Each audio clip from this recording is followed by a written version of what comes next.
So you're house hunting in New England and oh no, you find out that you have a beach sand foundation. That sounds terrible. What does it mean?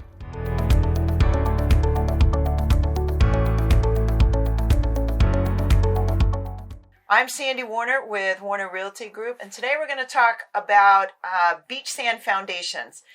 In New England, we typically have three different types. The most common of our foundations are stack stone, brick, concrete, whether concrete bricks or poured. For older homes that are built maybe 100 years ago, a little more than that, they're almost always stack stone. Well, what does stack stone mean? Basically, it means that when they dug the foundation for the home, they looked for all the rocks that were around. It's not like they went to a quarry, at least not in New England, although that does happen. Most commonly, it was rocks that were around because we're in a very rocky place, and they would gather them and stack them up and put mortar in between them. This picture with the red pole and the glass, that's actually my foundation. I have an 1870s Victorian in Newport, Rhode Island, and it has this deep basement. It's a high ceiling, but it's all stacked stone. Where do we have problems with stacked stone foundations? The upper side of it is if you look at stacked stone foundations throughout the world, many of these homes are still standing. Just consider England and older parts of the world where they have buildings that are 1,000 years old. Well, maybe not 1,000, but 500, 600 years old. Stacked stone foundations are made, like we said, by stacking the stones. If you had some money, you might have properly shaped stones, but if you had less money, you might even just have rubble in there. And then taking a mortar and holding the stones together with that. The foundation is exactly what it sounds like. It's the strong support on which everything else is built. So your rocks are pretty strong, and if the mortar is pretty strong, those houses are going to last a long time.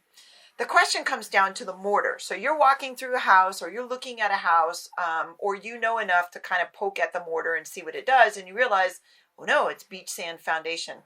Why is that bad? The mortar is made of a mix of sand and, depending on when they were doing it, it could be limestone, it could be cement. I don't really have a great history of mortar, although that's a great rabbit hole to go down on Google.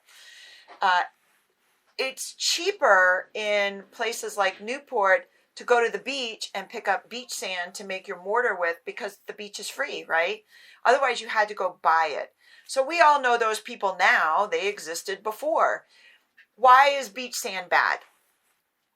Beach sand is round. Think about how beach sand is formed. It's shells and rocks and things that are tumbled constantly in the ocean. So it rounds the edges.